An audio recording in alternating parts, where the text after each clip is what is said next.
हामी class 8 इङ्ग्लिसको my teacher 8 मा होमवर्कको एक्सर्साइज गर्दैछौँ।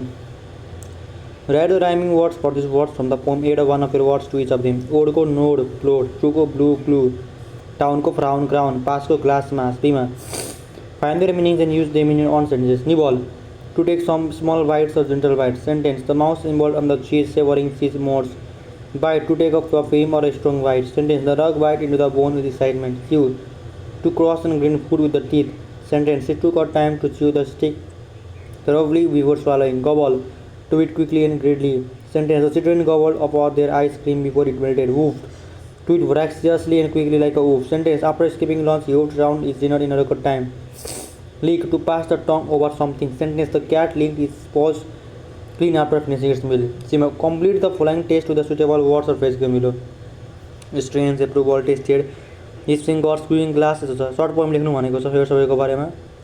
जस्तो अ वन्डरफुल रिभरको बारेमा लेखेको छ पुरा पोइम होइन, त्यो हेर्न सक्नुहुन्छ। ग्रामरमा match of sentence with questions भनेर भनेको छ। My father is washing the car, what is your father doing भन्नु पऱ्यो।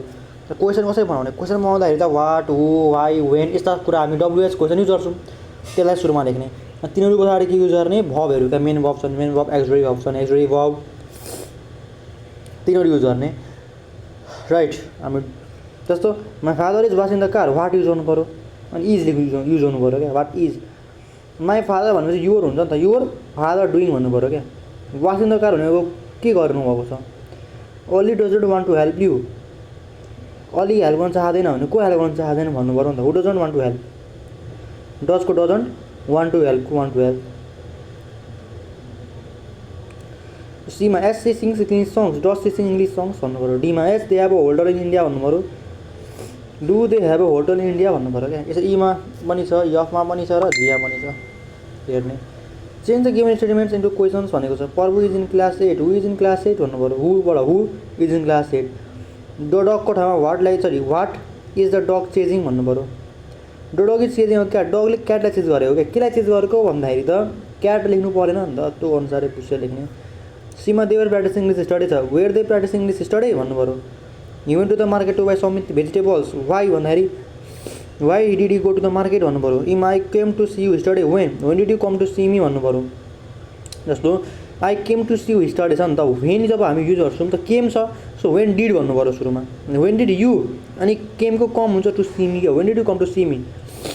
तपाईँले बुझ्नु भएन भने यस्तो यसलाई कसरी बनाउने भन्दाखेरि चाहिँ जहिले पनि यस्तो क्वेसन बनाउँदा वाट, वाइ, वेनको त्यो लेख्ने, त्यसबाट कुनै भब लेख्ने क्या। एक्सरी भब छन्, एक्सरी भब, मेन भब छन्, मेन भब।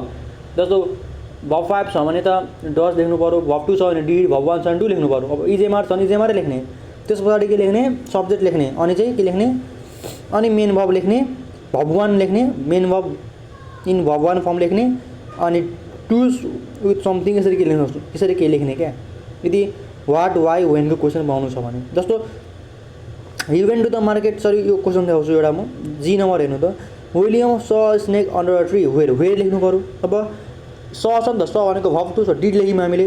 अब सब्जेक्ट लेख्ने, विलियम लेख्ने, अनि सब्जेक्ट लेख्दै पछाडि जुन हाम्रो भब छ स, त्यसलाई भब 1 को फर्ममा लेख्ने, सी लेख्ने, अनि बाँकी रहेको प्रोडक्टलाई स्नेक लेख्ने। अन्डर अ ट्री लेख्नु परेन, अन्डर अ ट्री भनेको के हो? क्वेसन होइन, यो भनेको एन्सर चाहिँ हो। क्वेसन सोधेको छ, where did William see snake, विलियमले स्नेक कहाँ दिएको भनेको क्वेसन हो।